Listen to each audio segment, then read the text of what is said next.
बड़ा चंगा लगता है कि एक पिंड दे विच as a veterinary doctor work कर रही हाँ। लोगों ने उत्थे जाना तो लोगों ने नर्स कहना, मैं इस चीज़ नूं ही बहुत ज़्यादा ईगो का इशू बना लेना कि मैं एक वैटरनरी डॉक्टर हाँ, इन्होंने मैनू नर्स किद्दां कहता। मेरे केस च इदां हुंदा सी कि लोकां नूं दसना नहीं सी आंदा कि साडी मੱਝ बोली हुई है, उन्होंने कि लेडी है। मतलब ਉਹੀ ਭਾਸ਼ਾ ਦਾ ਵੀ ਚੱਕਰ ਪੈਂਦਾ ਨਾ, ਇੱਕ ਫੀਮੇਲ ਨੂੰ ਬੰਦਾ ਦੱਸੇ ਕਿਵੇਂ।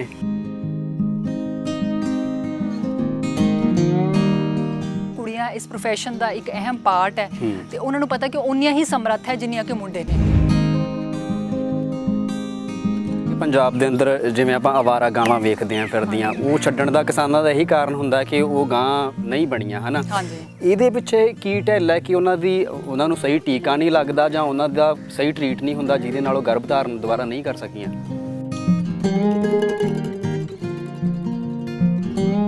ਤੁਸੀਂ ਐਨੀਮਲਸ ਦਾ ਸਹੀ ਟ੍ਰੀਟਮੈਂਟ ਕਰਾਓ। ਜੇ ਇਨਸੈਮੀਨੇਸ਼ਨ ਇੱਕ ਵਾਰ ਕਰਾਈ ਐਨੀਮਲ ਨਹੀਂ ਰਹਿ ਰਿਹਾ, ਸਾਡੇ ਕੋਲ ਆਓ, ਅਸੀਂ ਚੈੱਕ ਕਰਦੇ ਹਾਂ ਕਿ ਕੀ ਇਨਫੈਕਸ਼ਨ ਹੈ। ਸਾਡੇ ਕੋਲ ਲੈਬੋਰਟਰੀਜ਼ ਨੇ, ਅਸੀਂ ਟੈਸਟ ਕਰਦੇ ਹਾਂ ਕਿ ਕੀ ਰੀਜ਼ਨ ਹੈ ਕਿ ਐਨੀਮਲ ਤੁਹਾਡਾ ਰਹਿ ਨਹੀਂ ਰਿਹਾ। ਬੰਦਿਆਂ ਦਾ ਕਿਹਾ ਜਾਂਦਾ ਕਿ ਅਸੀਂ ਰਸਾਇਣ ਬਹੁਤ ਖਾ ਰਹੇ ਹਾਂ, ਖਾਦਾਂ ਪੈ ਰਹੀਆਂ, ਸਾਨੂੰ ਪ੍ਰੋਡਕਟ ਉੱਦਾਂ ਦੇ ਆ ਰਹੇ ਨੇ। ਪਸ਼ੂਆਂ 'ਤੇ ਵੀ ਇਹ ਗੱਲ ਢੁੱਕਦੀ ਹੈ ਕਿ ਉਹਨਾਂ ਦਾ ਜਿਹੜਾ ਚਾਰਾ ਉਹਨੂੰ ਵੀ ਤਾਂ ਉਸ ਹਿਸਾਬ ਦੇ ਨਾਲ ਹੀ ਪੈਂਦਾ। ਐਨੀਮਲ ਦੀ ਪ੍ਰੋਡਿਊਸ ਜੇ ਵਧਾਣੀ ਹੈ ਤੁਸੀਂ ਤਾਂ ਸਾਨੂੰ ਨਸਲ ਸੁਧਾਰ ਕਰਨਾ ਉਹਦਾ ਬਹੁਤ ਜ਼ਰੂਰੀ ਹੈ। ਕੁੜੀਆਂ ਲਈ ਜੌਬ ਕਰਨਾ ਅੱਜ ਕੱਲ੍ਹ ਦੇ ਟਾਈਮ ਵਿੱਚ ਬਹੁਤ ਜ਼ਰੂਰੀ ਹੈ। ਨਾ ਆਪਣੇ ਪੇਰੈਂਟਸ 'ਤੇ ਡਿਪੈਂਡ ਹੋਣਾ, ਨਾ ਹਸਬੈਂਡ 'ਤੇ, ਨਾ ਇਨ-ਲॉज 'ਤੇ। ਜੋ ਵੀ ਕਰਨਾ ਚਾਹੁੰਦੇ ਹੋ ਉਹ ਦਿਲ ਲਾ ਕੇ ਕਰੋ, ਪੂਰੀ ਮਿਹਨਤ ਦੇ ਨਾਲ ਕਰੋ। ਸਤਿ ਸ਼੍ਰੀ ਅਕਾਲ, ਵੇਖ ਰਹੇ ਹੋ ਜਗਬਾਣੀ ਖੇਤੀਬਾੜੀ। ਮੈਂ ਹਾਂ ਅਮਰੀਕ ਸਿੰਘ ਟੁਰਨਾ। ਸਾਡੇ ਦੇਸ਼ ਅੰਦਰ ਬੰਦੇ ਤੇ ਜਨਾਨੀ ਦੇ ਕੰਮ ਕਰਨ ਨੂੰ ਲੈ ਕੇ ਵੱਖਰੇ ਵੱਖਰੇ ਖਾਕੇ ਬਣੇ ਹੋਏ ਨੇ ਕਿ ਆਹ ਕੰਮ ਬੰਦੇ ਦੇ ਕਰਨ ਵਾਲਾ ਤੇ ਇਹ ਕੰਮ ਜਨਾਨੀ ਦੇ ਕਰਨ ਵਾਲਾ। ਕਿਉਂਕਿ ਕਈ ਵਾਰ ਸਮਾਜ ਦੇ ਡਰੋਂ ਵੀ ਹੁੰਦਾ ਹੈ ਕਿ ਸਮਾਜ ਕੀ ਕਹੂਗਾ ਕਿ ਉਹਨਾਂ ਦਾ ਧੀ ਪੁੱਤ ਇਹ ਕੰਮ ਕਰਦਾ।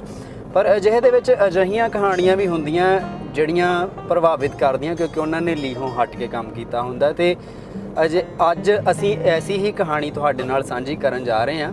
ਡਾਕਟਰ ਰਾਣਾਪ੍ਰੀਤ ਗਿੱਲ ਦੀ ਕਹਾਣੀ ਹੈ ਜਿਹਦੇ ਵਿੱਚ ਡਾਕਟਰ ਮੈਂ ਕਿਹਾ ਤੇ ਡਾਕਟਰ ਉਹ ਬੰਦਿਆਂ ਦੇ ਡਾਕਟਰ ਨਹੀਂ, ਉਹ ਵੈਟਰਨਰੀ ਡਾਕਟਰ ਹੈ ਤੇ ਨਾਲ ਦੀ ਨਾਲ ਲੇਖਕ ਵੀ ਨੇ। ਉਹਨਾਂ ਦੀਆਂ ਹੁਣ ਤੱਕ 3 ਅੰਗਰੇਜ਼ੀ ਦੇ ਵਿੱਚ ਕਿਤਾਬਾਂ ਛਪ ਚੁੱਕੀਆਂ ਤੇ ਉਹਨਾਂ ਦਾ ਇਸ ਕਿੱਤੇ ਨੂੰ ਚੁਣਨ ਦਾ ਕਾਰਨ ਕੀ ਸੀਗਾ ਕਿ ਉਹ ਡੰਗਰਾਂ ਦੇ ਡਾਕਟਰ ਬਣੇ ਤੇ ਬਾਅਦ ਵਿੱਚ ਚੁਣੌਤੀਆਂ ਕੀ ਰਹੀਆਂ ਜਾਂ ਫਿਰ ਉਹਨਾਂ ਦਾ ਜਿਹੜਾ ਸਾਹਿਤਕ ਸਫ਼ਰ ਆ ਉਹ ਕਿਵੇਂ ਦਾ ਹੈ। ਇਹ ਸਾਰੇ ਬਾਰੇ ਜਾਣਨ ਦੇ ਲਈ ਅੱਜ ਅਸੀਂ ਜਾ ਰਹੇ ਹਾਂ ਹੁਸ਼ਿਆਰਪੁਰ ਦੇ ਪਿੰਡ ਬਜਵਾੜਾ 'ਚ।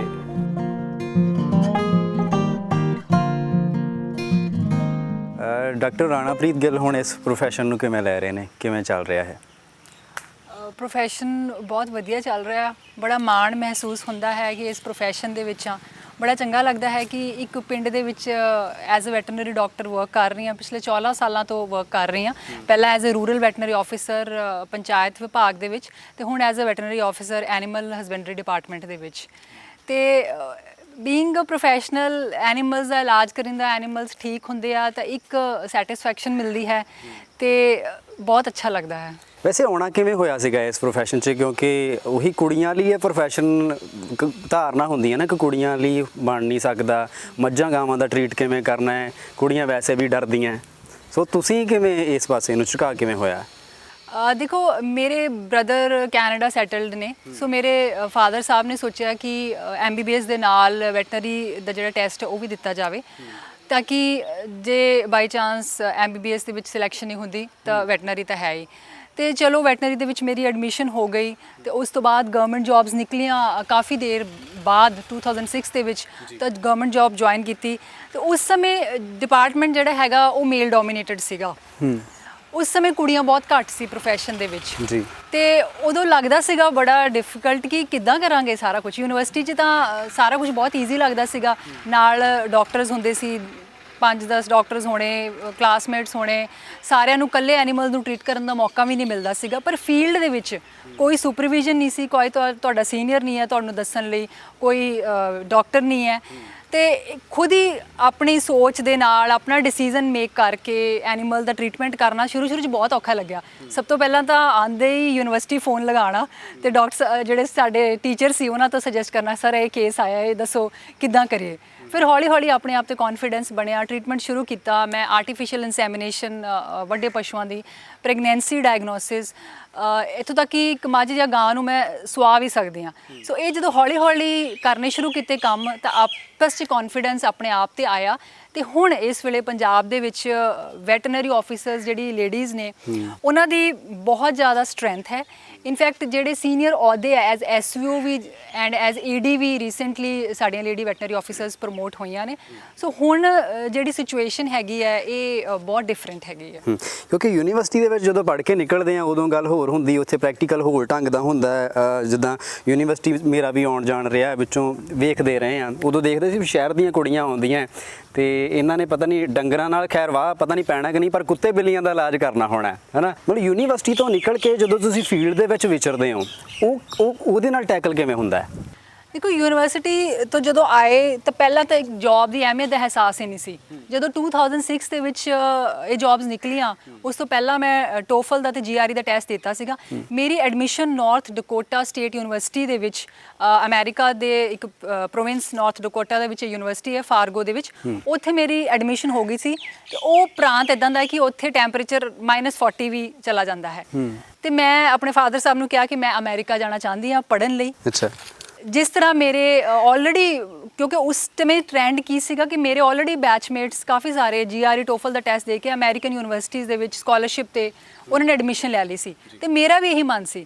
ਪਰ ਮੇਰੇ ਫਾਦਰ ਸਾਹਿਬ ਨੇ ਕਿਹਾ ਕਿ ਨਹੀਂ, ਇਹ ਤੋਂ ਬਾਹਰ ਜਾਣ ਦਾ ਜਿਹੜਾ ਸੁਪਨਾ ਹੈ ਕੋਈ ਗੱਲ ਨਹੀਂ, ਆਪਾਂ ਉਹਨੂੰ ਹਲੇ ਫॉर द ਟਾਈਮਿੰਗ ਨਹੀਂ ਉਹਨੂੰ ਆਪਾਂ ਪੂਰਾ ਕਰਦੇ, ਪਰ ਤੂੰ ਇਹ ਜੌਬ ਲੈ ਲੈ। ਤੇ ਮਨ ਮਹਿਸੂਸ ਕਿ ਮੈਂ ਜੌਬ ਲਈ 2006 ਜਦੋਂ ਜੌਬਸ ਨਿਕਲੀਆਂ, ਲਾਸਟ ਡੇ ਸੀ, ਮੈਨੂੰ ਯਾਦ ਹੈ ਅਸੀਂ ਚੰਡੀਗੜ੍ਹ ਗਏ ਤੇ ਜੌਬਸ ਲਈ ਐਪਲੀਕੇਸ਼ਨ ਮੈਂ ਆਪਣੀ ਫਾਈਲ ਕੀਤੀ ਤੇ ਮੇਰਾ ਮਨ ਨਹੀਂ ਸੀ। ਉਸ ਤੋਂ ਬਾਅਦ ਜਦੋਂ ਮੈਂ ਜਾਣਾ ਸ਼ੁਰੂ ਕੀਤਾ ਤੇ ਮੈਂ ਪਾਸ ਆਊਟ ਸੀ, ਮੈਨੂੰ ਇਹ ਨਹੀਂ ਪਤਾ ਸੀਗਾ ਕਿ ਮੈਂ ਪਿੰਡਾਂ ਦੇ ਵਿੱਚ ਵਿਚਰਨਾ ਕੀ ਹੈ, ਜਦੋਂ ਕਿ ਮੇਰਾ ਪਿਛੋਕੜ ਪਿੰਡਾਂ ਦਾ ਹੈਗਾ। ਪਰ ਫਿਰ ਵੀ ਇਸ ਦੇ ਬਾਵਜੂਦ ਵੀ ਸੀ ਮੈਨੂੰ ਸੀਗਾ ਕਿ ਮੇਰੇ ਮੈਂ ਬॉयਕਟ ਹੁੰਦਾ ਸੀਗਾ ਤੇ ਮੈਂ ਜੀਨਸ ਪਾ ਕੇ ਤੇ ਉਸੇ ਤਰ੍ਹਾਂ ਹੀ ਜਿੱਦਾਂ ਦਾ ਮੈਂ ਯੂਨੀਵਰਸਿਟੀ 'ਚ ਆਪਣਾ ਪਹਿਰਾਵਾ ਰੱਖਿਆ ਉਸੇ ਤਰ੍ਹਾਂ ਮੈਂ ਚਲੇ ਜਾਣਾ ਵੀ ਚਲੋ ਲੋਕਾਂ ਨੇ ਕਿਹੜਾ ਬੌਦਰ ਕਰਨਾ। ਪਰ ਨਹੀਂ, ਇਸ ਚੀਜ਼ 'ਚ ਮੈਂ ਗਲਤ ਸੀ, ਲੋਕਾਂ ਨੇ ਬਹੁਤ ਜ਼ਿਆਦਾ ਨੋਟਿਸ ਕਰਨਾ ਤੇ ਇਹਦੇ ਤੇ ਕੁਝ ਕਮੈਂਟਿੰਗ ਬੱਸਾਂ ਦੇ ਵਿੱਚ ਵੀ ਮੈਨੂੰ ਕੁਝ ਹਰਾਸਮੈਂਟ ਦਾ ਸਾਹਮਣਾ ਕਰਨਾ ਪਿਆ।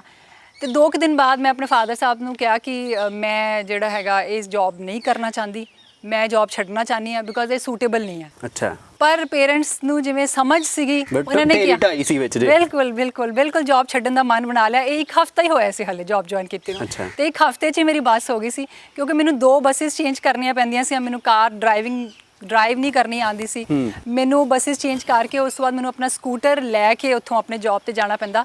ਤੇ ਕਈ ਵਾਰ ਕੀ ਹੋਣਾ ਕਿ ਜਿਹੜੇ ਹੱਡਾ ਰੋੜੀ ਕ੍ਰਾਸ ਕਰਨੀ ਪੈਂਦੀ ਤੇ ਜਿਹੜੇ ਪਿੰਡ ਦੇ ਕੁੱਤੇ ਹੋਣੇ ਉਹ ਪਿੱਛੇ ਪੈ ਜਾਣੇ। ਤੇ ਬੜੇ ਸਾਰੇ ਇਦਾਂ ਦੇ ਇੰਸੀਡੈਂਟਸ ਹੋਏ ਕਿ ਇੱਕ ਵਾਰ ਇੱਕ ਡੌਗ ਹੈ ਉਹਨੇ ਮੇਰੀ ਸਲਵਾਰ ਫੜ ਲਈ ਤੇ ਮੈਂ ਚੀਕਾਂ ਮਾਰਦੀ ਅੱਗੇ ਜਾਣਾ। ਸੋ ਇਦਾਂ ਦੀਆਂ ਛੋਟੀਆਂ ਪ੍ਰੋਬਲਮਸ ਜਿਹਦਾ ਸੋਲੂਸ਼ਨ ਮੈਨੂੰ ਪਤਾ ਨਹੀਂ ਸੀ ਮੈਂ ਕਿੱਦਾਂ ਲੱਭਾਂ, ਉਹ ਆਣੀਆਂ। ਫਿਰ ਲੋਕਾਂ ਨੇ ਉੱਥੇ ਜਾਣਾ ਤਾਂ ਲੋਕਾਂ ਨੇ ਨਰਸ ਕਹਿਣਾ। ਮੈਂ ਇਸ ਚੀਜ਼ ਨੂੰ ਹੀ ਬਹੁਤ ਜ਼ਿਆਦਾ ਈਗੋ ਦਾ ਇਸ਼ੂ ਬਣਾ ਲੈਣਾ ਕਿ ਮੈਂ ਇੱਕ ਵੈਟਰਨਰੀ ਡਾਕਟਰ ਹਾਂ, ਇਹਨਾਂ ਨੇ ਮੈਨੂੰ ਨਰਸ ਕਿੱਦਾਂ ਕਹਿਤਾ। ਸੋ ਬਿਲਕੁਲ ਢੇਰੀ ਢਾਲੀ ਸੀ 2006 'ਚ ਕਿ ਨਹੀਂ ਇਹ ਜੌਬ ਨਹੀਂ ਕਰਨੀ। ਪਰ ਫਾਦਰ ਸਾਹਿਬ ਨੇ, ਮਦਰ ਨੇ, ਉਹਨਾਂ ਨੇ ਹੱਲਾਸ਼ੇਰੀ ਦਿੱਤੀ ਕਿ ਕੋਈ ਗੱਲ ਨਹੀਂ, ਇਹ ਤਾਂ ਇਨੀਸ਼ੀਅਲ ਹਰਡਲਸ ਨੇ, ਤੂੰ ਦਿਲ ਨਾ ਛੱਡ। ਤੇ ਉਸ ਤੋਂ ਬਾਅਦ ਮੈਂ ਉਸੇ ਸਟੇਸ਼ਨ ਤੇ ਜੌਬ ਕਰਦੀ ਰਹੀ। ਤੇ ਫਿਰ ਜਦੋਂ ਮੈਂ ਐਨੀਮਲਸ ਜਿਨ੍ਹਾਂ ਦਾ ਮੈਂ ਟ੍ਰੀਟਮੈਂਟ ਕਰਨਾ, ਜਦੋਂ ਐਨੀਮਲਸ ਠੀਕ ਹੋਣ ਲੱਗੇ ਫਿਰ ਉਸ ਤੋਂ ਬਾਅਦ ਮੇਰੀ ਹਿੰਮਤ ਵਧਣੀ ਸ਼ੁਰੂ ਹੋਈ। ਜਦੋਂ ਲੋਕ ਤੁਸੀਂ ਕਹਿੰਦੇ ਹੋ ਨਰਸ ਸਮਝਦੇ ਸੀ, ਪ੍ਰੂਵ ਕਿਵੇਂ ਕੀਤਾ ਕਿ ਮੈਂ ਹੀ ਡਾਕਟਰ ਹਾਂ, ਮੈਂ ਹੀ ਸੀਨੀਅਰ ਹਾਂ? ਦੇਖੋ ਉਹਦੇ ਵਿੱਚ ਟ੍ਰੀਟਮੈਂਟ ਪਾਰਟ ਨੇ ਬਹੁਤ ਜ਼ੋਰ ਉਹਦੇ 'ਚ ਮੈਂ ਦਿੱਤਾ। ਮੈਂ ਐਨੀਮਲਸ ਦਾ ਜਿਹੜਾ ਟ੍ਰੀਟਮੈਂਟ ਕਰਨਾ, ਉਸ ਤੋਂ ਬਾਅਦ ਮੈਂ ਫੋਲੋ ਅਪ ਕਰਨਾ ਉਹਦਾ। ਜਦੋਂ ਮੈਂ ਘਰ ਆ ਜਾਣਾ ਉਸ ਤੋਂ ਬਾਅਦ ਮੈਂ ਲੋਕਾਂ ਨੂੰ ਕਾਲਸ ਕਰਕੇ ਪੁੱਛਣਾ, ਜਦੋਂ ਕਿ ਇਹ ਮੇਰੀ ਜੌਬ ਦੀ ਇੱਕ ਡਿਸਕ੍ਰਿਪਸ਼ਨ ਨਹੀਂ ਸੀ ਕਿ ਤੁਹਾਡਾ ਐਨੀਮਲ ਕਿਸ ਤਰ੍ਹਾਂ ਹੈ, ਠੀਕ ਹੋ। ਤੇ ਉਸ ਤੋਂ ਬਾਅਦ ਅਗਲੇ ਦਿਨ ਵੀ ਉਹਨਾਂ ਨੂੰ ਮੋਟੀਵੇਟ ਕਰਨਾ ਵੀ ਐਂਟੀਬਾਇਓਟਿਕ ਦਾ ਕੋਰਸ 5 to 7 ਡੇਜ਼ ਹੈਗਾ, ਤੁਸੀਂ 5 to 7 ਡੇਜ਼ ਇਹਦਾ ਇਲਾਜ ਕਰਾਓ। ਉਸ ਤੋਂ ਇਲਾਵਾ ਜਿਹੜੇ ਛੋਟੀਆਂ ਗੱਲਾਂ ਨੇ ਐਵਰੀਡੇ ਯੂਜ਼ ਦੀਆਂ ਕਿ ਤੁਸੀਂ ਆਪਣੇ ਐਨੀਮਲ ਨੂੰ ਐਗਜ਼ਾਮਿਨ ਕਰੋ, ਜਿਹੜੇ ਕਿ ਕਈ ਵਾਰ ਆਪਣੀ ਬਿਜ਼ਨਸ ਦੇ ਵਿੱਚ ਸਮਹਾਓ ਦੱਸਣਾ ਡਾਕਟਰਸ ਭੁੱਲ ਜਾਂਦੇ ਨੇ। ਫਿਰ ਉਹ ਛੋਟੀਆਂ ਗੱਲਾਂ ਤੇ ਉਹਨਾਂ ਨੂੰ ਗਾਈਡ ਕਰਨਾ ਕਿ ਤੁਸੀਂ ਟਿਕਸ ਤੋਂ ਬਚਾਓ, ਡੀਵਰਮਿੰਗ ਕਰੋ, ਉਹਨਾਂ ਨੂੰ ਐਕਸਟਰਾ ਨੌਲੇਜ ਦੇਣੀ ਹੈ, ਉਹਨਾਂ ਗੱਲਾਂ ਬਾਰੇ ਦੱਸਣਾ ਜਿਨ੍ਹਾਂ ਦਾ ਉਹਨਾਂ ਨੂੰ ਪਤਾ ਵੀ ਨਹੀਂ ਸੀਗਾ।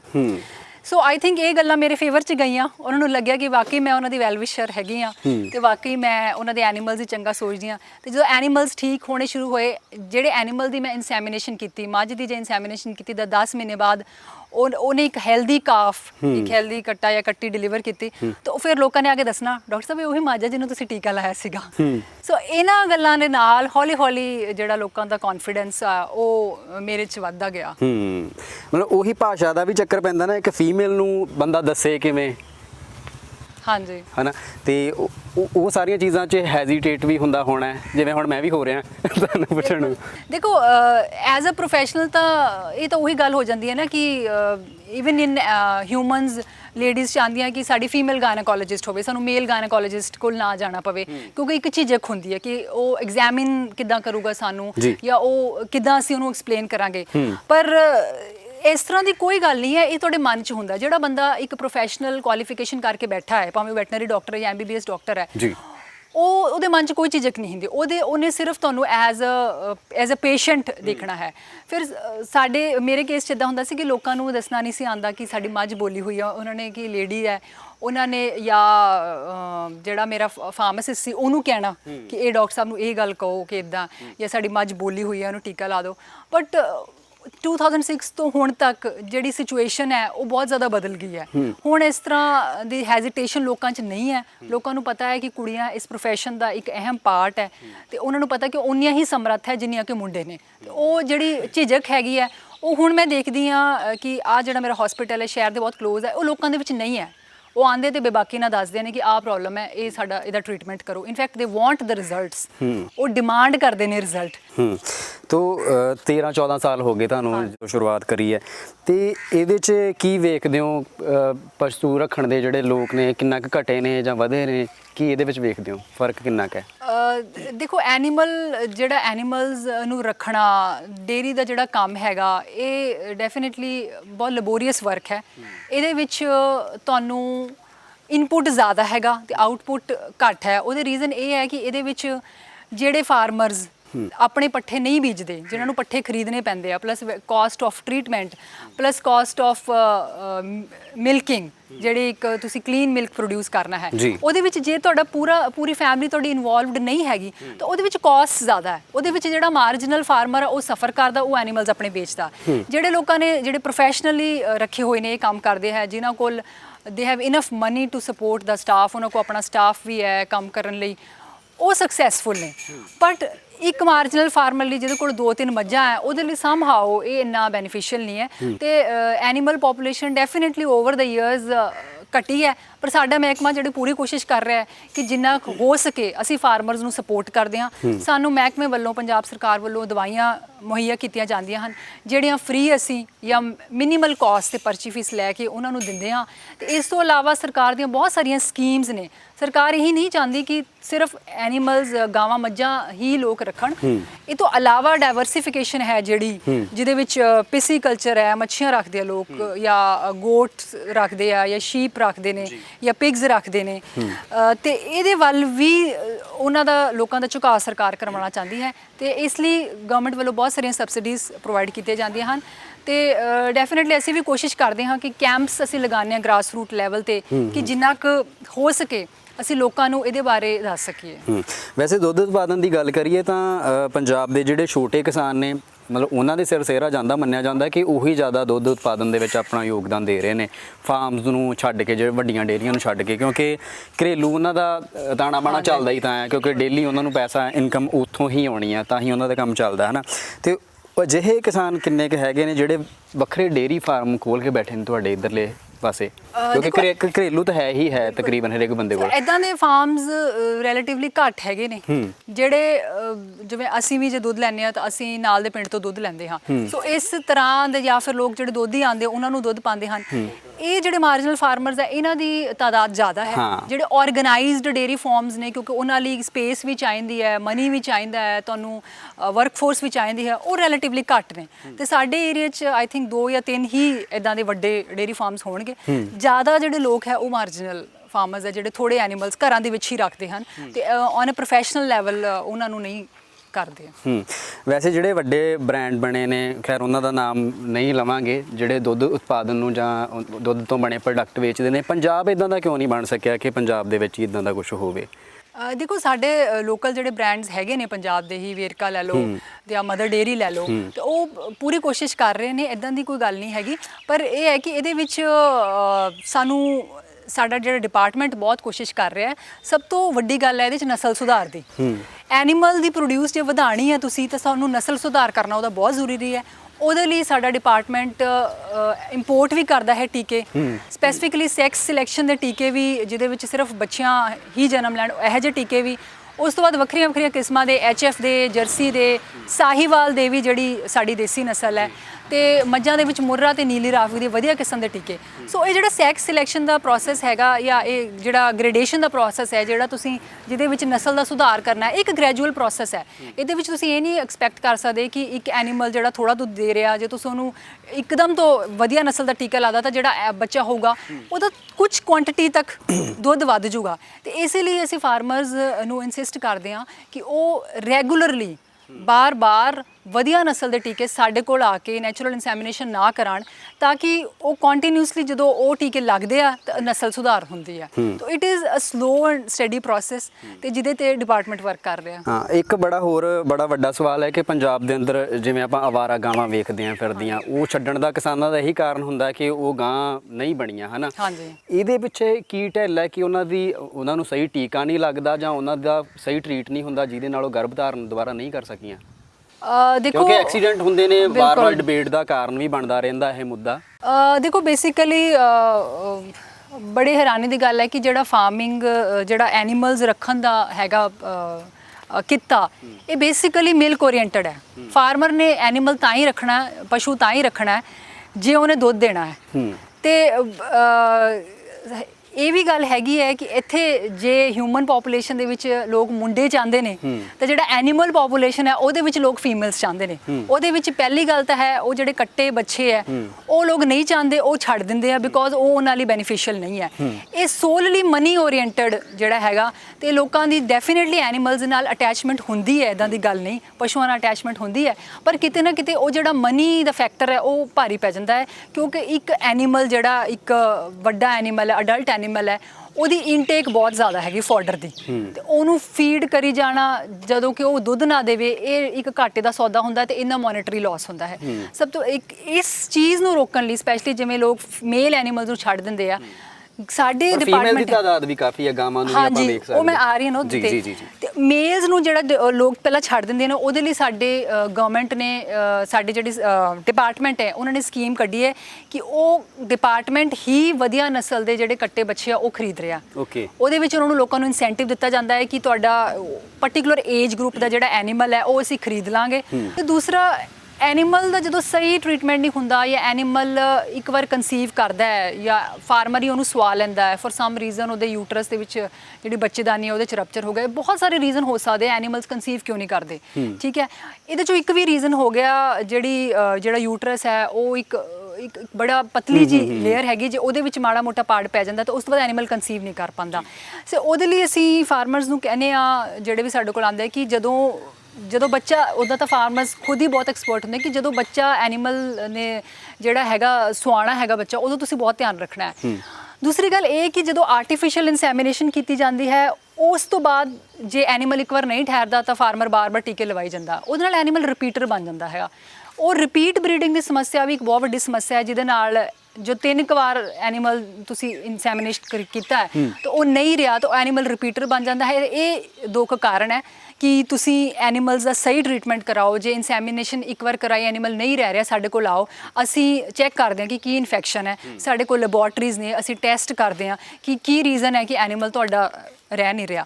ਪਰ ਬਹੁਤ ਸਾਰੀਆਂ ਗੱਲਾਂ ਜਿਹੜੇ ਸਾਡੇ ਕੰਟਰੋਲ 'ਚ ਨਹੀਂ ਹੁੰਦੀਆਂ। ਜਿਹੜੇ ਓਨਰਸ ਨੇ, ਦੇ ਵਾਂਟ ਇਮੀਡੀਏਟ ਰਿਜ਼ਲਟਸ।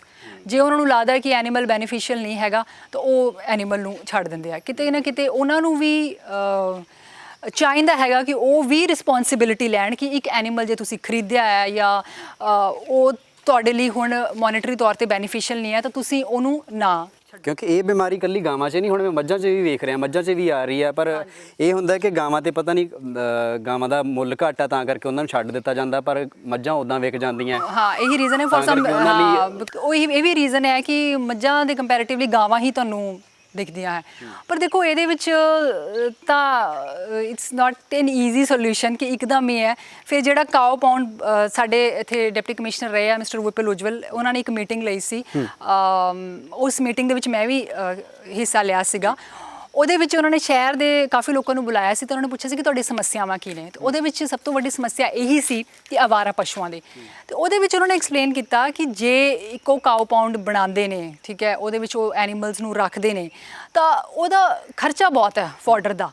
ਤੇ ਫਿਰ ਉਹਦੇ ਵਿੱਚ ਗੱਲਬਾਤ ਹੋਈ ਕਿ ਹਰ ਜਿਹੜੀ ਪਿੰਡ ਦੀ ਪੰਚਾਇਤ ਹੈ, ਲਾਗਲੇ ਪਿੰਡਾਂ ਦੀ ਪੰਚਾਇਤ ਹੈਗੀ ਹੈ, ਉਹ ਇੱਕ ਦਿਨ ਫੋਡਰ ਦੇਣਾ ਉਹਨਾਂ ਨੂੰ ਯਕੀਨੀ ਬਣਾਵੇ ਤਾਂ ਇਹਦੇ ਨਾਲ ਇਹ ਸਮੱਸਿਆ ਸੌਰਟ ਆਊਟ ਹੋ ਸਕਦੀ ਹੈ। ਪਰ ਦੈਨ ਗੱਲ ਫਿਰ ਘੁੰਮ ਫਿਰ ਕੇ ਆ ਗਈ ਵੀ ਇਸ ਗੱਲ ਦੀ ਗਰੰਟੀ ਕੌਣ ਲੈਂਦਾ ਕਿ ਅੱਗੇ ਤੋਂ ਐਨੀਮਲਸ ਫਾਰਮਰ ਜਿਹੜੇ ਆਪਣੇ ਐਨੀਮਲਸ ਨਹੀਂ ਛੱਡਣਗੇ। ਸੋ ਆਈ ਥਿੰਕ ਇਹਦਾ ਸਰਕਾਰ ਨੂੰ ਕੋਈ ਕੰਪਰੀਹੈਂਸਿਵ ਪ੍ਰੋਗਰਾਮ ਬਣਾਉਣਾ ਚਾਹੀਦਾ ਜਿਹਦੇ ਵਿੱਚ ਸਾਡਾ ਮਹਿਕਮਾ ਵੀ ਆਵੇ, ਜ਼ਿਲ੍ਹਾ ਪਰਿਸ਼ਦ ਵੀ ਆਵੇ ਤੇ ਕੁਝ ਲੋਕਾਂ ਦੀ ਤੇ ਫਾਰਮਰਸ ਦੀ ਸ਼ਮੂਲੀਅਤ ਵੀ ਹੋਵੇ ਤੇ ਇਸ ਤਰ੍ਹਾਂ ਇਸ ਚੀਜ਼ ਨੂੰ ਜਿਹੜੇ ਸਟ੍ਰੇ ਐਨੀਮਲਸ ਦੀ ਪ੍ਰੋਬਲਮ ਹੈ ਇਹਨੂੰ ਨਜਿੱਠਿਆ ਜਾ ਸਕਦਾ ਹੈ। ਇਹਦਾ ਕੋਈ ਓਵਰਨਾਈਟ ਸੋਲੂਸ਼ਨ ਨਹੀਂ ਕੱਢਿਆ ਜਾ ਸਕਦਾ ਹੈ। ਬਾਕੀ ਲੋਕਾਂ ਨੂੰ ਅਸੀਂ ਅਵੇਅਰ ਤਾਂ ਕੰਟੀਨਿਊਸਲੀ ਕਰ ਹੀ ਰਹੇ ਹਾਂ ਕਿ ਕਿਸ ਤਰ੍ਹਾਂ ਉਹ ਐਨੀਮਲਸ ਦਾ ਰੱਖ ਰਖਾਵ ਕਰ ਸਕਦੇ, ਕਿਸ ਤਰ੍ਹਾਂ ਆਪਾਂ ਐਨੀਮਲਸ ਨੂੰ ਇੰਨਾ ਪ੍ਰੋਡਕਟਿਵ ਬਣਾ ਸਕਦੇ ਕਿ ਇੱਕ ਮੱਝ ਜਾਂ ਗਾਂ ਹਰ ਸਾਲ ਇੱਕ ਬੱਚਾ ਦੇਵੇ ਤਾਂ ਕਿ ਇਹ ਇੱਕ ਜਿਹੜਾ ਹੈਗਾ ਮਿਲਕ ਪ੍ਰੋਡਕਸ਼ਨ ਦਾ ਧੰਦਾ ਇਹ ਲਾਹੇਵੰਦ ਰਹੇ। ਇਹ ਉਸ ਹਿਸਾਬ ਦੇ ਨਾਲ ਵੀ ਕੰਪੇਅਰ ਕੀਤਾ ਜਾ ਸਕਦਾ ਜਿੱਦਾਂ ਬੰਦਿਆਂ ਦਾ ਕਿਹਾ ਜਾਂਦਾ ਕਿ ਅਸੀਂ ਰਸਾਇਣ ਬਹੁਤ ਖਾ ਰਹੇ ਹਾਂ, ਖਾਦਾਂ ਪੈ ਰਹੀਆਂ, ਸਾਨੂੰ ਪ੍ਰੋਡਕਟ ਉੱਦਾਂ ਦੇ ਆ ਰਹੇ ਨੇ। ਪਸ਼ੂਆਂ ਤੇ ਵੀ ਇਹ ਗੱਲ ਢੁੱਕਦੀ ਹੈ ਕਿ ਉਹਨਾਂ ਦਾ ਜਿਹੜਾ ਚਾਰਾ ਉਹਨੂੰ ਵੀ ਤਾਂ ਉਸ ਹਿਸਾਬ ਦੇ ਨਾਲ ਹੀ ਪੈਂਦਾ ਹੈ। ਬਿਲਕੁਲ ਐਗਜ਼ੈਕਟਲੀ, ਬਿਕੋਜ਼ ਇੰਨੇ ਕੁ ਜ਼ਿਆਦਾ ਪੈਸਟੀਸਾਈਡਸ ਕਈ ਵਾਰ ਯੂਜ਼ ਹੁੰਦੇ ਨੇ ਤੇ ਉਹਨਾਂ ਹੀ ਖੇਤਾਂ ਦੇ ਵਿੱਚੋਂ ਜਦੋਂ ਫਸਲਾਂ ਪਸ਼ੂਆਂ ਨੂੰ ਪਾਈਆਂ ਜਾਂਦੀਆਂ ਨੇ, ਇੱਕ ਤਾਂ ਉਹਨਾਂ ਫਸਲਾਂ ਦੇ ਵਿੱਚ ਘਾਟ ਹੁੰਦੀ ਹੈ ਮਿਨਰਲਸ ਦੀ, ਵਿਟਾਮਿਨਸ ਦੀ, ਤੇ ਦੂਸਰਾ ਕਈ ਵਾਰ ਪੋਇਜ਼ਨਿੰਗ ਦੇ ਕੇਸਿਸ ਦੇ ਵੀ ਸਾਡੇ ਕੋਲ ਆਉਂਦੇ, ਨਾਈਟ੍ਰੇਟ ਪੋਇਜ਼ਨਿੰਗ, ਸਾਇਨਾਈਡ ਪੋਇਜ਼ਨਿੰਗ। ਇਹ ਵੀ ਰੀਜ਼ਨ ਹੈ। ਇਸ ਤੋਂ ਇਲਾਵਾ ਇੱਕ ਬਹੁਤ ਜ਼ਿਆਦਾ ਆਦਤ ਹੈਗੀ ਹੈ ਪਿੰਡਾਂ ਦੇ ਵਿੱਚ ਕਿ ਦੁੱਧ ਸੁਆਉਣ ਵਾਲਾ ਟੀਕਾ ਲਾਉਣ ਦੀ, ਜਿਹੜਾ ਆਕਸੀਟੋਸਿਨ ਉਹਨੂੰ ਕਿਹਾ ਜਾਂਦਾ ਹੈਗਾ, ਤੇ ਉਹ ਇਨ ਦਾ ਲੌਂਗ ਰਨ ਉਹ ਰਿਪਰੋਡਕਟਿਵ ਆਰਗਨਸ ਹੈ ਜਿਹੜੇ ਐਨੀਮਲ ਦੇ ਉਸ ਨੂੰ ਡੈਮੇਜ ਕਰਦਾ ਹੈ। ਤੇ ਹੁਣ ਇਹ ਕੁਝ ਇਸ ਤਰ੍ਹਾਂ ਦੀਆਂ ਪ੍ਰੈਕਟਿਸਿਸ ਨੇ ਜਿਨ੍ਹਾਂ ਦਾ ਐਂਡ ਲੋਕਾਂ ਨੂੰ ਅਵੇਅਰ ਕਰਕੇ ਹੀ ਕਰਾਇਆ ਜਾ ਸਕਦਾ ਹੈ। ਤੇ ਗ੍ਰਾਸ ਰੂਟ ਲੈਵਲ ਕੈਂਪਸ ਜਿੰਨੇ ਵੀ ਹੈ ਉਹਦੇ ਵਿੱਚ ਅਸੀਂ ਹਮੇਸ਼ਾ ਦੱਸਦੇ ਆ ਕਿ ਤੁਸੀਂ ਇਹ ਟੀਕੇ ਦਾ ਇਸਤੇਮਾਲ ਨਾ ਕਰੋ, ਇਹ ਰਿਪਰੋਡਕਟਿਵ ਆਰਗਨਸ ਨੂੰ ਡੈਮੇਜ ਕਰਦਾ। ਇਨ ਦਾ ਲੌਂਗ ਰਨ ਐਨੀਮਲ ਉਨਾ ਫਰਟਾਈਲ ਨਹੀਂ ਰਹਿੰਦਾ, ਜਿੰਨੇ ਉਹਨੇ ਸਾਈਕਲਸ ਦੇਣੇ ਹੁੰਦੇ, ਜਿੰਨੇ ਉਹਨੇ ਉਹਦੇ ਕੋਲੋਂ ਐਕਸਪੈਕਟ ਕੀਤੇ ਜਾ ਸਕਦੇ ਕਾਵਸ, ਉਹਨਾਂ ਐਨੀਮਲ ਨਹੀਂ ਦੇ ਪਾਉਂਦਾ ਤੇ ਜਲਦੀ ਹੀ ਉਹਦੀ ਜਿਹੜੀ ਪ੍ਰੋਡਕਟਿਵਿਟੀ ਉਹ ਬਿਲਕੁਲ ਜ਼ੀਰੋ ਹੋ ਜਾਂਦੀ ਹੈ। ਤੋ ਖੈਰ ਇਹ ਤਾਂ ਸੀਗੀ ਤੁਹਾਡੇ ਇਸ ਪ੍ਰੋਫੈਸ਼ਨ ਨਾਲ ਜੁੜੀਆਂ ਹੋਈਆਂ ਗੱਲਾਂ। ਬਾਕੀ ਤੁਸੀਂ ਲਿਖਦੇ ਹੋ, ਹੁਣ ਤੱਕ 3 ਤੁਹਾਡੀਆਂ ਕਿਤਾਬਾਂ ਛਪ ਚੁੱਕੀਆਂ। ਇਸ ਤੋਂ ਇਲਾਵਾ ਹੋਰ ਵੀ ਮਤਲਬ ਬਾਹਰਲੇ ਜਿਹੜੇ ਕਈ ਦੇਸ਼ ਉਹਨਾਂ ਦੇ ਵਿੱਚ ਛਪਦੇ ਜਰਨਲ ਨੇ, ਹੈ ਨਾ, ਮੈਗਜ਼ੀਨ ਨੇ, ਉਹਨਾਂ ਲਈ ਲਿਖਦੇ ਹੋ। ਇਹ ਰੁਝਾਨ ਕਿਵੇਂ ਬਣਿਆ? ਕਿਉਂਕਿ ਇਹ ਬੜੀ ਇੰਟਰਸਟਿੰਗ ਗੱਲ ਹੈ ਕਿ ਇੱਕ ਪਹਿਲਾਂ ਤਾਂ ਇਹੀ ਹੈ ਕਿ ਤੁਸੀਂ ਇਸ ਕਿੱਤੇ ਨੂੰ ਚੁਣਦੇ ਹੋ, ਹੈ ਨਾ, ਪਸ਼ੂਆਂ ਵਾਲਾ। ਦੂਸਰੀ ਗੱਲ ਇਹ ਹੈ ਕਿ ਨਾਲ ਦੀ ਨਾਲ ਤੁਸੀਂ ਰਾਈਟਰ ਹੋ। ਇਹ ਸਬੱਬ ਕਿਵੇਂ ਬਣਦਾ ਨਾਲ ਹੀ? ਦੇਖੋ ਮੇਰੀ ਜਿਹੜੀ ਬ੍ਰਿੰਗਿੰਗ ਅਪ ਹੈ ਉਹ ਕਿਤਾਬਾਂ ਦੇ ਵਿੱਚ ਹੀ ਹੋਈ ਹੈ। ਮੇਰੇ ਫਾਦਰ ਸਾਹਿਬ ਉਹ ਅੰਗਰੇਜ਼ੀ ਦੇ ਪ੍ਰੋਫੈਸਰ ਸੀ, ਮੇਰੇ ਮਦਰ ਵੀ ਐਜੂਕੇਸ਼ਨ ਡਿਪਾਰਟਮੈਂਟ ਦੇ ਵਿੱਚ ਡੈਪਟੀ ਡਾਇਰੈਕਟਰ ਰਿਟਾਇਰ ਹੋਏ ਨੇ। ਤੇ ਉਹਨਾਂ ਮਤਲਬ ਬੁੱਕਸ ਘਰ ਹਮੇਸ਼ਾ ਹੁੰਦੀਆਂ ਸੀ, ਇੰਗਲਿਸ਼ ਦੇ ਨਾਵਲਸ, ਪੰਜਾਬੀ ਦੇ ਨਾਵਲਸ, ਤੇ ਸ਼ੁਰੂ ਤੋਂ ਹੀ ਮੈਨੂੰ ਪੜ੍ਹਨ ਦਾ ਰੁਝਾਨ ਪੈ ਗਿਆ ਸੀਗਾ। ਤੇ 10th ਤੋਂ ਬਾਅਦ ਪਰ ਜਦੋਂ ਸਬਜੈਕਟਸ ਚੂਜ਼ ਕਰਨ ਦੀ ਆਈ, though I was very good in Punjabi and English, ਤਾਂ ਫਾਦਰ ਸਾਹਿਬ ਨੇ ਇਨਸਿਸਟ ਕੀਤਾ ਕਿ ਨਹੀਂ ਤੂੰ ਸਾਇੰਸ ਵੱਲ ਨੂੰ ਜਿਹੜਾ ਹੈਗਾ ਇਹਨੂੰ ਚੂਜ਼ ਕਰ। ਤੇ ਉਸ ਤੋਂ ਬਾਅਦ ਬਿਕੋਜ਼ ਮੇਰੇ ਬ੍ਰਦਰ ਅਬਰੋਡ ਨੇ, ਕੈਨੇਡਾ ਸੈਟਲਡ ਨੇ, ਮੇਰੇ ਪੇਰੈਂਟਸ ਵੀ ਹੁਣ ਉੱਥੇ ਨੇ, ਤਾਂ ਉਸ ਤੋਂ ਬਾਅਦ ਇਹ ਸੀਗਾ ਕਿ ਜਿਹੜਾ ਵੈਟਰਨਰੀ ਦਾ ਪ੍ਰੋਫੈਸ਼ਨ ਹੈ ਉਹ ਬਹੁਤ ਹਾਈਲੀ ਪੇਇੰਗ ਪ੍ਰੋਫੈਸ਼ਨ ਹੈ ਫੋਰਨ ਕੰਟਰੀਜ਼ 'ਚ। ਮੇਰੇ ਫਾਦਰ ਸਾਹਿਬ ਨੂੰ ਹੋਇਆ ਕਿ ਇਹਨੂੰ ਬਾਹਰ ਹੀ ਸੈਟਲ ਕਰ ਦਾਂਗੇ, ਪਰ ਸਮਹਾਉ ਉੱਦਾਂ ਉਹ ਹੋਇਆ ਨਹੀਂ। ਲਾਈਫ 'ਚ ਜਿੱਦਾਂ ਤੁਸੀਂ ਚਾਹੁੰਦੇ ਹੋ ਉੱਦਾਂ ਹਮੇਸ਼ਾ ਤੁਹਾਨੂੰ ਉਹ ਚੀਜ਼ ਨਹੀਂ ਮਿਲਦੀ ਤੇ ਗਵਰਨਮੈਂਟ ਜੌਬਸ ਨਿਕਲੀਆਂ, ਮੈਂ ਇੱਥੇ ਹੀ ਸੈਟਲ ਹੋਣ ਦਾ ਮਨ ਬਣਾ ਲਿਆ। ਪਰ ਜਿਹੜੀ ਮੇਰੀ ਰੀਡਿੰਗ ਦੀ ਹੈਬਿਟ ਸੀ ਉਹ ਮੈਂ ਕਦੇ ਨਹੀਂ ਛੱਡੀ। ਮੈਂ ਬੁੱਕਸ ਹਮੇਸ਼ਾ ਤੋਂ ਪੜ੍ਹਦੀ ਆ ਰਹੀ ਹਾਂ ਤੇ ਈਵਨ ਡਿਊਰਿੰਗ ਮਾਈ ਪ੍ਰੋਫੈਸ਼ਨਲ ਕੋਰਸ ਵੀ ਮੈਂ ਇੰਗਲਿਸ਼ ਦੇ ਨਾਵਲਸ ਹਮੇਸ਼ਾ ਆਪਣੇ ਕੋਲ ਰੱਖਣੇ, ਉਹ ਵੀ ਨਾਲ ਦੀ ਨਾਲ ਪੜ੍ਹੀ ਜਾਣੇ। ਤੇ 2017 ਦੇ ਵਿੱਚ ਜਦੋਂ ਮੈਂ ਆਪਣਾ ਪਹਿਲਾ ਮਿਡਲ ਲਿਖਿਆ, ਟ੍ਰਿਬਿਊਨ ਨੂੰ ਭੇਜਿਆ ਤੇ ਟ੍ਰਿਬਿਊਨ ਦੇ ਆਫਿਸ ਤੋਂ ਮੈਨੂੰ ਕਾਲ ਆਈ ਕਿ ਤੁਹਾਡਾ ਮਿਡਲ ਐਕਸੈਪਟ ਕੀਤਾ ਜਾਂਦਾ ਹੈ ਤੇ ਆਊਟ ਆਫ 10 ਛਾਪਿਆ ਜਾਂਦਾ ਹੈ। ਆਈ ਥਿੰਕ ਉਹ ਇੱਕ ਬਹੁਤ ਵੱਡੀ ਮੂਮੈਂਟ ਸੀ ਮੇਰੇ ਲਈ ਕਿ ਜਦੋਂ ਮੈਨੂੰ ਐਕਚੁਅਲੀ ਆਪਣੇ ਆਪ 'ਤੇ ਯਕੀਨ ਹੋਇਆ ਕਿ ਮੈਂ ਲਿਖ ਸਕਦੀ ਹਾਂ। ਫਿਰ ਟ੍ਰਿਬਿਊਨ ਤੋਂ ਇਲਾਵਾ ਮੈਂ Hindustan Times, the Hindu, the Statesman, the New Indian Express, the Hitavada, Deccan Herald, ਬਹੁਤ ਸਾਰੇ ਅਖਬਾਰਾਂ ਲਈ ਮਿਡਲਸ ਲਿਖਣੇ ਸ਼ੁਰੂ ਕੀਤੇ। ਹੁਣ ਮੈਂ ਇੰਟਰਨੈਸ਼ਨਲ ਜਰਨਲਸ ਲਈ ਸ਼ਾਰਟ ਸਟੋਰੀਜ਼ ਵੀ ਲਿਖਦੀ ਹਾਂ। ਲੋਕਡਾਊਨ ਪੀਰੀਅਡ ਦੇ ਵਿੱਚ ਆਈ ਥਿੰਕ ਮੇਰੇ 3 ਸ਼ਾਰਟ ਸਟੋਰੀਜ਼ ਇੰਟਰਨੈਸ਼ਨਲ ਜਰਨਲਸ ਦੇ ਵਿੱਚ ਪਬਲਿਸ਼ ਹੋਈਆਂ ਤੇ ਕਰੀਬਨ 215 ਆਰਟੀਕਲਸ 15 ਨਿਊਜ਼ਪੇਪਰਸ ਤੇ ਜਰਨਲਸ ਹਾਲ ਤੱਕ ਪਬਲਿਸ਼ ਹੋ ਚੁੱਕੇ ਤੇ 3 ਬੁੱਕਸ ਵੀ ਨੇ। ਸੋ ਆਈ ਥਿੰਕ ਇਹਦਾ ਮੇਰੀ ਬੁੱਕਸ ਦਾ ਨਾਮ ਹੈ those college years and the misadventures of a vet ਤੇ ਮਿਡਲਸ ਦੀ ਕੰਪਾਈਲੇਸ਼ਨ ਹੈਗੀ ਹੈ finding Julia. So I think ਲਿਖਣ ਦਾ ਰੀਡਿੰਗ ਦੇ ਨਾਲ ਇੱਕ ਬਹੁਤ ਵੱਡਾ ਕਨੈਕਸ਼ਨ ਹੈ ਬਿਕੋਜ਼ ਮੈਂ ਹਮੇਸ਼ਾ ਤੋਂ ਇੱਕ ਰੀਡਰ ਰਹੀ ਹਾਂ। ਸੋ ਆਈ ਥਿੰਕ ਉਸੇ ਕਾਰਨ ਹੀ ਮੈਂ ਜਿਹੜਾ ਰਾਈਟਿੰਗ ਦੇ ਵਿੱਚ ਆ ਗਈ ਹਾਂ। ਉਹ ਜਿਹੜਾ ਟਾਈਟਲ ਹੈ ਦ ਮਿਸਐਡਵਾਂਟੇਜ ਆਫ ਵੈਟ, ਉਹ ਮੈਨੂੰ ਲੱਗਦਾ ਵੈਟਨਰੀ ਦੇ ਨਾਲ ਸੰਬੰਧਿਤ ਤੁਹਾਡਾ ਆਪਣੀ ਕਿਤੇ ਕਹਾਣੀ ਤਾਂ ਨਹੀਂ ਉਹਦੇ 'ਚ?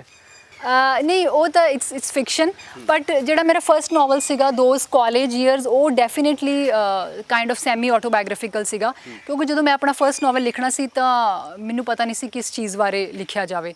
ਤਾਂ ਉਸ ਨਾਵਲ ਦੀ ਜਿਹੜੀ ਪ੍ਰੋਟੈਗਨਿਸਟ ਹੈ ਰੀਆ ਜਸਵਾਲ, ਉਹ ਕਾਲਪਨਿਕ ਨਹੀਂ ਹੈ, ਉਹ ਕਾਈਂਡ ਆਫ ਆਈ ਮੀਨ ਮੇਰੀ ਹੀ ਸਟੋਰੀ ਹੈ ਜਿਹਨੂੰ ਮੈਂ ਕਾਲਪਨਿਕ ਬਣਾਇਆ। ਉਹਦੇ ਵਿੱਚ ਕਾਫੀ ਸਾਰੇ ਕਰੈਕਟਰਸ ਉਹੀ ਨੇ ਜਿਹੜੇ ਮੇਰੇ ਪ੍ਰੋਫੈਸਰ ਸੀ ਉਸ ਟਾਈਮ ਦੇ। 2000 ਤੋਂ 2005 ਤੱਕ ਮੈਂ PAU college of veterinary science ਦੇ ਵਿੱਚ ਡਿਗਰੀ ਕੀਤੀ ਤੇ ਉਸ ਟਾਈਮ ਦੇ ਜਿਹੜੇ ਇਨਸੀਡੈਂਟਸ ਮੇਰੇ ਨਾਲ ਹੋਏ, ਕੁਝ ਚੰਗੇ ਕੁਝ ਮਾੜੇ, ਮੇਨਲੀ ਚੰਗੇ ਮਾੜੇ ਤਾਂ ਨਹੀਂ ਪਰ ਖੱਟੀਆਂ ਮਿੱਠੀਆਂ ਯਾਦਾਂ ਜਿਹੜੀਆਂ ਸੀ ਫਿਰ ਉਹਨਾਂ ਨੂੰ ਲੈ ਕੇ ਹੀ ਮੈਂ ਇੱਕ ਬੁੱਕ ਬਣਾਈ ਤੇ ਉਸ ਵਿੱਚ ਕੁਝ ਫਿਕਸ਼ਨ ਐਡ ਕਰਕੇ ਉਹ ਹੈ।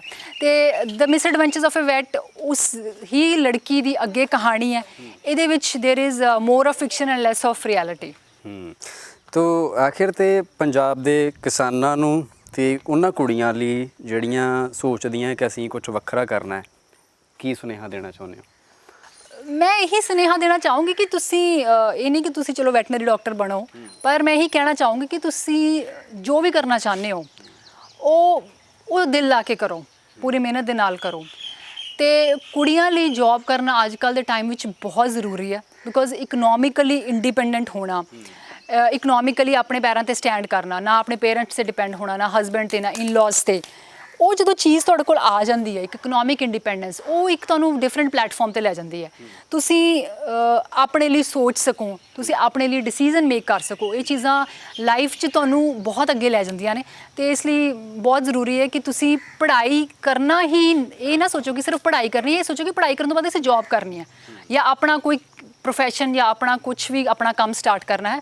ਬਟ ਡੈਫੀਨੇਟਲੀ ਕੁਛ ਨਾ ਕੁਛ ਕੰਸਟਰਕਟਿਵ ਘਰ ਦੇ ਕੰਮ ਤੋਂ ਇਲਾਵਾ, ਘਰ ਦੀਆਂ ਜਿਹੜੀਆਂ ਰਿਸਪੌਂਸਿਬਿਲਿਟੀਜ਼ ਹੈ, ਤੁਸੀਂ ਇੱਕ ਵਾਈਫ ਹੋ, ਡਾਟਰ ਹੋ, ਸਿਸਟਰ ਹੋ, ਇਹਨਾਂ ਚੀਜ਼ਾਂ ਤੋਂ ਇਲਾਵਾ ਵੀ ਆਪਣੀ ਇੱਕ ਵੱਖਰੀ ਪਹਿਚਾਣ ਬਣਾਉਣੀ ਜਿਹੜੀ ਕਿ ਬਹੁਤ ਜ਼ਰੂਰੀ ਹੈ। ਅਤੇ ਉਹ ਬਣੂਗੀ ਪੜ੍ਹਾਈ ਦੇ ਨਾਲ, ਅਤੇ ਪੜ੍ਹਾਈ ਤੋਂ ਬਾਅਦ ਇੱਕ ਏਮ ਰੱਖੋ ਕਿ ਤੁਸੀਂ ਕੋਈ ਜੌਬ ਕਰਨੀ ਹੈ, ਕੋਈ ਕਿੱਤਾ ਕਰਨਾ ਹੈ, ਕੋਈ ਵੀ ਆਪਣਾ ਕੰਮ ਕਰਨਾ ਹੈ। ਅਤੇ ਕਿਸਾਨੀ ਲਈ ਕੋਈ ਸਲਾਹ ਜਿਹੜੇ ਇਸ ਧੰਦੇ 'ਚ ਨੇ, ਡੇਅਰੀ ਜਿਹੜਾ ਕੁਛ ਵੀ, ਚਾਹੇ ਡੰਗਰ ਪਾਲਣ ਹੋਵੇ, ਚਾਹੇ ਜਿਵੇਂ ਤੁਸੀਂ ਹੋਰ ਸਹਾਇਕ ਧੰਦੇ ਦੱਸੇ ਨੇ, ਉਹਨਾਂ ਲਈ ਕੋਈ ਸਲਾਹ?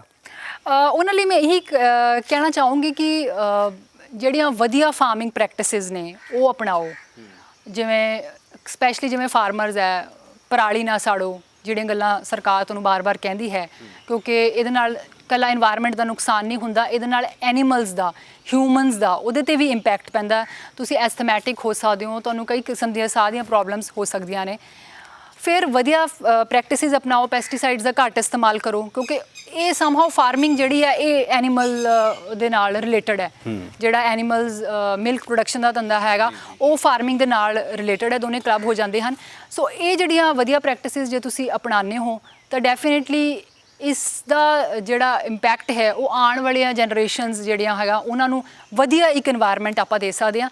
ਐਨੀਮਲਸ ਨੂੰ ਸਾਫ਼ ਸੁਥਰੀ ਥਾਂ 'ਤੇ ਰੱਖੋ, ਉਹਨਾਂ ਦਾ ਧਿਆਨ ਰੱਖੋ, ਉਹਨਾਂ ਦਾ ਪ੍ਰੋਪਰ ਟਰੀਟਮੈਂਟ ਕਰਾਓ। ਅਤੇ ਜਿੰਨੇ ਵੀ ਕੈਂਪਸ ਸਾਡੇ ਡਿਪਾਰਟਮੈਂਟ ਐਨੀਮਲ ਹਸਬੈਂਡਰੀ ਡਿਪਾਰਟਮੈਂਟ ਵੱਲੋਂ ਲਗਾਏ ਜਾਂਦੇ ਉਹ ਜ਼ਰੂਰ ਅਟੈਂਡ ਕਰੋ ਅਤੇ ਉਹਨਾਂ ਵਿੱਚ ਜਿਹੜੀਆਂ ਗੱਲਾਂ ਦੱਸੀਆਂ ਜਾਂਦੀਆਂ ਹਨ, ਜਿਹੜੇ ਨੁਕਤੇ ਦੱਸੇ ਜਾਂਦੇ ਹਨ, ਉਹਨਾਂ ਨੂੰ ਆਪਣੀ ਲਾਈਫ 'ਚ ਲੈ ਕੇ ਆਓ। ਚਲੋ ਬਹੁਤ ਬਹੁਤ ਧੰਨਵਾਦ ਅਤੇ ਡਟੇ ਰਹੋ ਤੁਸੀਂ ਇਸ ਪ੍ਰੋਫੈਸ਼ਨ 'ਚ, ਲਿਖਦੇ ਵੀ ਰਹੋ ਅਤੇ ਲੋਕਾਂ ਦੀ ਉੱਦਾਂ ਵੀ ਡੰਗਰ ਵੀ ਉਹਨਾਂ ਦੇ ਠੀਕ ਕਰਦੇ ਰਹੋ। ਤੋ ਇਹ ਸਨ ਡਾਕਟਰ ਰਾਣਾਪ੍ਰੀਤ ਗਿੱਲ। ਉਮੀਦ ਕਰਦਾ ਕਿ ਅੱਜ ਦੀ ਇਹ ਮੁਲਾਕਾਤ ਤੁਹਾਨੂੰ ਬਹੁਤ ਚੰਗੀ ਲੱਗੀ ਹੋਵੇਗੀ। ਬਾਕੀ ਇਸ ਕਹਾਣੀ ਤੋਂ ਕੁਝ ਨਾ ਕੁਝ ਸਿੱਖਣ ਦੀ ਲੋੜ ਹੈ, ਸਿੱਖੋਗੇ ਅਤੇ ਤੁਹਾਡੇ ਅੰਦਰ ਵੀ ਚਿਣਗ ਜਾਗੇਗੀ ਕਿ ਅਸੀਂ ਹੋਰ ਵੱਖਰਾ ਕੀ ਕਰ ਸਕਦੇ ਹਾਂ, ਕਿਉਂਕਿ ਵੱਖਰਾ ਕਰਾਂਗੇ ਪਹਿਚਾਣ ਤਾਂ ਹੀ ਬਣਦੀ ਹੈ ਅਤੇ ਬਾਕੀ ਖੁਦ ਮਨ ਦੀ ਸੰਤੁਸ਼ਟੀ ਵੀ ਹੁੰਦੀ ਹੈ। ਬਾਕੀ ਕਿਸੇ ਹੋਰ ਦਿਨ ਕਿਸੇ ਹੋਰ ਕਹਾਣੀ ਦੇ ਨਾਲ ਤੁਹਾਡੇ ਰੂਬਰੂ ਹੋਵਾਂਗੇ। ਮੈਨੂੰ ਦਿਓ ਇਜਾਜ਼ਤ। ਧੰਨਵਾਦ।